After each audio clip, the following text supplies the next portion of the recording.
இன்னைக்கு என்ன தினம்ப்பா? ஆசிரியர் தினம். ஆசிரியர் தினம்னா என்ன, எதுக்காக கொண்டாடுறாங்க அது தெரியுமா? ஒருத்தர் சொல்லு. யார் அவர்? ராதாகிருஷ்ணன். ஆசிரியர் மட்டும் இல்லை, அதுக்கப்புறம் அவர் நம்ம நாட்டுடைய ஜனாதிபதியாக இருந்தார். குடியரசுத் தலைவர் சொல்கிறோம் இல்லையா, ஜனாதிபதி, பிரசிடெண்ட் ஆஃப் இந்தியா.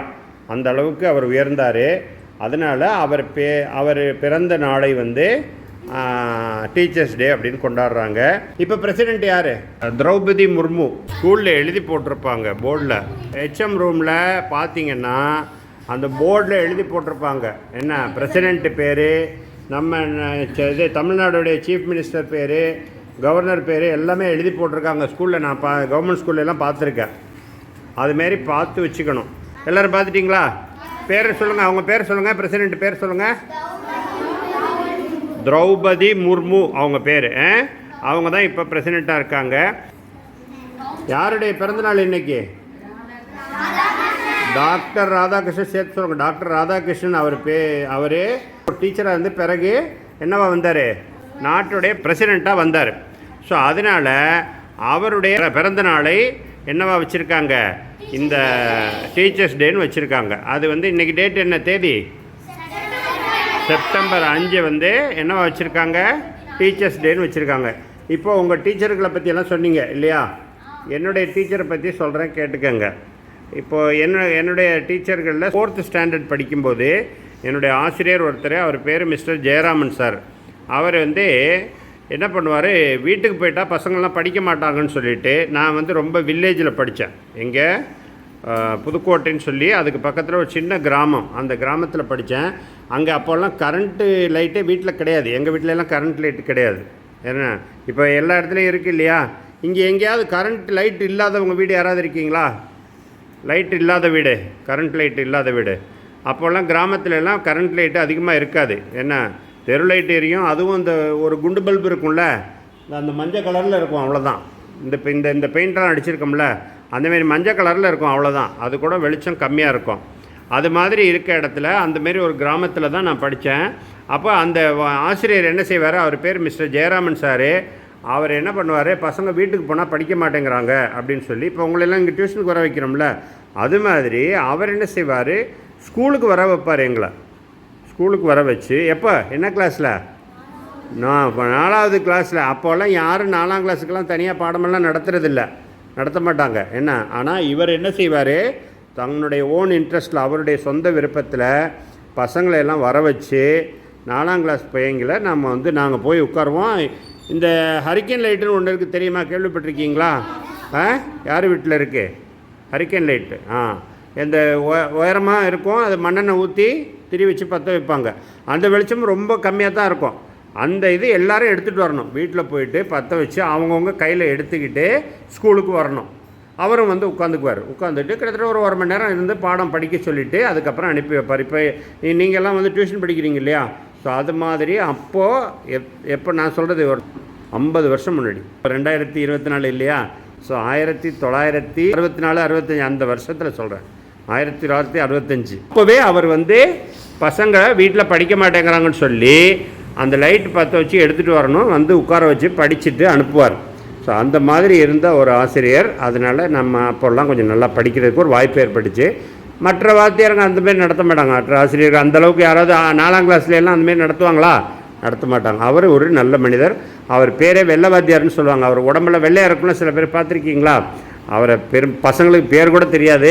அவர் பேரே வெள்ளை வாத்தியார்னு சொல்லுவாங்க. அவர் அவ்வளோ தூரம் இன்ட்ரெஸ்ட் எடுத்து சொல்லி கொடுத்தாரு. அதேமாரி பேரை இங்கிலீஷில் எழுதுறதுக்கும் அவர் தான் கற்றுக் கொடுத்தாரு எங்களுக்கு 4ஆம் கிளாஸில். அப்போல்லாம் 5ஆம் கிளாஸ் 5th ஸ்டாண்டர்ட் வந்தால் தான் இங்கிலீஷே வரும். அதுக்கு முன்னாடியெல்லாம் இங்கிலீஷே சொல்லிக் கொடுக்க மாட்டாங்க. தமிழ் மற்ற கணக்கு இதெல்லாம் இருக்கும். ஆனால் 5th ஸ்டாண்டர்ட் வந்த பிறகு தான் இங்கிலீஷே கொஞ்சமாக படிப்பாங்க. ஆனால் இவர் என்ன செய்யலாச்சு, 4th ஸ்டாண்டர்ட்லேயே இங்கிலீஷில் பேர் எழுத கற்றுக் கொடுத்தார். ஸோ அது அந்த ஃபஸ்ட்டு ஆசிரியர். அதுக்கப்புறம் 6th அந்த ஹைஸ்கூல் வரும்போது மிஸ்டர் VS தியாகராஜன் சார்னு ஒருத்தர் ஒரு பக்கத்தில் அங்கே இருக்கார். காலையில் கூட அவர்கிட்ட ஃபோனில் பேசினேன். பாடம் நடத்துறது ரொம்ப நல்லா நடத்தணும் அப்படின்னு சொல்லி அதுமாரி நல்லா நடத்துவார். அப்போ அவர்கிட்ட நம்ம படிச்சிருக்கோம். அவரும் ரொம்ப இன்ட்ரெஸ்டாக நடத்தக்கூடியவர். எனக்கு வந்து மேத்ஸு ஒரு முறை நடத்தினார், அப்புறம் ஹிஸ்ட்ரி ஜியாகிரஃபி அதெல்லாம் நடத்தினார். அப்போ என்ன ஆகும்னாக்க அவர் ஒரு முறை கிளாஸ் எடுத்துக்கிட்டு இருக்கும்போது இதில் மரத்தடியில் உட்காந்து கிளாஸ் எடுப்பாங்க. கிளாஸ் இல்லை, இது இல்லை, இடம் இல்லைன்னா உள்ள பசங்க அதிகமாக இருந்து இடம் இல்லைன்னா சில நேரத்தில் இல்லை காற்று வரல அதுமாரி ஏதாவது இருந்தாக்கா மரத்தடியில் வேப்ப மரத்து கீழே வந்து உட்காந்துக்குவோம். அந்தமாரி ஒரு முறை கிளாஸ் எடுத்துக்கிட்டு இருக்கும்போது என்னாச்சு, ஒரு கேள்வி அன்றைக்கி வந்து முதல் நாள் நடத்தின பாடத்தை பற்றி கேள்வி கேட்டுக்கிட்டு இருந்தார். நான் அன்றைக்கி சரியாக படிக்காமல் போயிட்டேன். ஏன்னா ஆனால் சாதாரணமாக நான் கொஞ்சம் நல்லா படிப்பேன், அதனால் பெரும்பாலும் கண்டுக்க மாட்டாங்க. கொஞ்சம் படிக்கிற பிள்ளையாக இருந்தால் கேட்க மாட்டாங்களே, கேள்வி கேட்க மாட்டாங்க, அப்படி இருக்கும். ஆனால் அன்னைக்கு பார்த்து நான் படிக்காமல் போயிட்டேன். அப்போ என்ன பண்ணார், அந்த இது இருக்குல்ல, நம்ம கொசுக்களால் வரக்கூடிய வியாதி நோய் என்ன அப்படின்னு கேட்டார். சொல்லுங்கள் பார்க்கலாம். டெங்கு இப்போ வருது, முன்னாடி இருந்தது. வேறு என்ன இருக்குது? மலேரியா. அந்த மலேரியா வரும் அப்படிங்கிறத ரிலேட்டிவ் தான், எங்கள் மச்சான் அவர்கிட்ட கேட்ட கேள்விக்கு அவர் எந்திரிச்சு மலேரியான்னு பதில் சொன்னார். சொன்ன உடனே நான் என்ன பண்ணிட்டேன், பக்கத்தில் இருந்தவன்ட்ட அவங்க அப்பா மலேசியாவில் இருக்கார், அதனால அவன் மலேரியான்னு சொல்லிட்டாரு அப்படின்னு சொன்னேன். இதை பார்த்துட்டாரு வாத்தியார், பார்த்துட்டார், பேசினதை பார்த்துட்டு அடுத்த கேள்வி எனக்கு வந்துருச்சு. எனக்கு கேட்டால் பதில் சொல்ல தெரியல. ஏன்னா நான் படிச்சுட்டு போகல, அன்றைக்கி சரியாக படிக்கலை. சும்மா இருந்திருந்தா பேசாமல் விட்டுருப்பார், அவனுக்கு தெரியும்னு நினச்சி விட்டுருப்பார். இந்தமாரி பேசின உடனே அடுத்த கேள்வி எனக்கு வந்துச்சு. சொல்ல தெரியலைன்னா ஒரு அடி போட்டார். ஏன்னா ஒரு சமயத்தில் அவர் வந்து ஹிஸ்ட்ரி ஜியாகிரஃபி நடத்தும்போது 8th ஸ்டாண்டர்டுன்னு நினைக்கிறேன், ஹிஸ்ட்ரி ஜியாகிரஃபி நடத்தும்போது என்ன ஆகும், அவர் வந்து கொஞ்சம் எங்கள் சிஸ்டருக்கு உடம்பு சரியில்லாமல் வெளியூர் போய் தங்கிட்டோம். அதில் கிட்டத்தட்ட 1 மாதம் கிட்ட தங்கிட்டோம். அதனால் நிறைய பாடம் எழுத வேண்டியது பெண்டிங் ஆகிப்போச்சு. அதனால் என்ன பண்ணுவார், வந்து எழுத சொல்லுவாங்க. ஏன்னா பெண்டிங் ஆகிட்டால் எழுதி கொடுக்கணும்ல, அது எழுத முடியலை. முடிஞ்சு எழுதி பார்க்குறேன், ஆனால் தீர மாட்டேங்குது. ஏன்னா 1 மாதத்து பாடத்தை எழுதணும், இப்போ அன்னன்னைக்கு பாடத்தையும் வேறு எழுதணும்ல, டெய்லி இப்போ நடக்கிற பாடத்தையும் எழுதணும், ப்ளஸ் பழைய பாடத்தையும் எழுதணும். அப்போ டெய்லி அடி விழுகும். ஏன்னா அங்கேருந்து வரும்போதே ஏறு பெஞ்சு மேலே அப்படிம்பாரு, ஏறுனா பலாருன்னு அடி விழுகும். கம்பு எடுத்துகிட்டு வருவார். ஒவ்வொரு நாளைக்கு அங்கேருந்து பார்த்தா கம்பு இல்லைன்னு நினச்சிக்கிட்டு சந்தோஷமாக இருப்பேன். அப்போ பார்த்தா திடீர்னு கம்பில் அடி விழுகும். என்னென்னு பார்த்தா முதுகுலேருந்து எடுப்பார், முதுகுக்குள்ளே மறைச்சி வச்சுருப்பார். அங்கேருந்து வரும்போது முதுகுக்குள்ளே வச்சுட்ருப்பார். வந்தோடனே ஏறு பெஞ்சு மேலேன்னு அடி போடுவாங்க. அந்தமாரி அது நிறைய பெண்டிங் விழுந்து போச்சு. அதனால் ரொம்ப நாள் ஆச்சு, அப்புறம் எழுதி முடித்தேன்னு வச்சுக்கோங்க. இது ஒரு சமயத்தில் இது பொங்கல் சமயத்தில் என்ன பண்ணார், என்னையும் இன்னொரு பையன், என்னுடைய ஃப்ரெண்டு, எங்கள் ரிலேட்டிவ், அந்த அவர் வந்து முகமது யூசுஃப்னு பேர், 2 பேரும் என்ன பண்ணால் அவர்கிட்ட ஏதோ பேசிகிட்டு இருக்கும்போது, அவர் மறுநாள் பொங்கல் முதல் நாள் சாயந்தரம் எங்களை பார்க்கும்போது, டே என்னடா நாளைக்கு பொங்கலுக்கு வந்துருங்கடா அப்படின்னாரு. உடனே நாங்கள் 2 பேரும் நின்றுட்டோம். ஆகா, சார் வர சொல்லியிருக்காரா அப்படின்னு சொல்லி அவசியம் போகணும்னு சொல்லி எங்கள் ஊர்லேருந்து அது ரொம்ப தூரம், கிட்டத்தட்ட 2-3 கிலோமீட்டர். ஏன்னா அது எப்படியோ சைக்கிள் ஏற்பாடு பண்ணி போயிட்டோம். போனோன்னா அவருக்கு ரொம்ப சந்தோஷம், பசங்க வந்துட்டாங்களேன்னு சொல்லி உட்கார வச்சு எல்லாம் சாப்பாடு பொங்கல்லாம் போட்டு அனுப்புனாங்க. அதெல்லாம் கூட அவரோட உள்ள சம்பவங்கள். ஏன்னா அது வந்து அதுவா. அதுக்கப்புறம் பஷீர் சார் இங்கே வந்துட்டார்ல ஒரு முறை, பஷீர் சார் அவர் இப்போ பசங்க சொன்னீங்கல்ல, எங்களுக்கு வந்து ரொம்ப அவரை டீச்சரை பிடிக்கும். எதனாலன்னா நல்லா லிபரலாக இருப்பாங்க, ஃப்ரீயாக இருப்பாங்க அப்படின்னு சொன்னீங்களே, அதேமாரி தான் அவர் பஷீர் சார் என்ன பண்ணுவார், பசங்களோட நல்லா நடந்துக்குவார். கிளாஸில் வந்து ஸ்ட்ரிக்டாக இருப்பார். கிளாஸில் இருக்கும்போது ரொம்ப ஸ்ட்ரிக்டாக இருப்பார். யாரும் பேசக்கூடாது, யாரும் இது பண்ணக்கூடாது. இந்த பக்கம் அவர் எழுதிட்டு இருக்கும்போது பேசிகிட்டு இருந்தாங்கன்னா சாக் பீஸ் ஒன்று உடச்சி தூக்கி போடுவார். என்ன அதுக்கப்புறம் ரொம்ப அதிகமாக பேசினாங்கன்னா பாடமே நடத்த மாட்டார், பேசாமல் உட்காந்துக்குவார். அவர் சும்மா உட்காந்துக்குவார். அப்போ அது நல்லா இருக்குமா சொல்லுங்கள்? வழக்கமாக நல்லா நடத்துகிற ஆசிரியர் பாடம் நடத்தாமல் உட்காந்துருந்தா நமக்கு நல்லா இருக்குமா? ஜாலியாக இருக்கும்? கண்டிப்பாக கஷ்டமாக இருக்கும். அதனால் அவர் வந்து அந்தமாரி பசங்க ஒழுங்காக கவனிக்கலைன்னா பாடம் நடத்த மாட்டார். ஸோ அந்தமாரி ஒரு ஆசிரியர். அவர்கிட்ட வந்து அவரும் நல்ல ஒரு பாடம் நடத்தக்கூடியவர். அதேமாரி தான் வெளியில் வந்துட்டால் ரொம்ப ஃப்ரெண்ட்லியாக பழகுவார். ஸ்கூலில் கிளாஸில் இருக்கும்போது தான் இதுவாக இருக்கும், என்னவாக இருக்கும், ஸ்ட்ரிக்டாக இருப்பார். அதுக்கப்புறம் வெளியில் வந்துட்டால் ரொம்ப ஃப்ரெண்ட்லியாக பழகுவார்.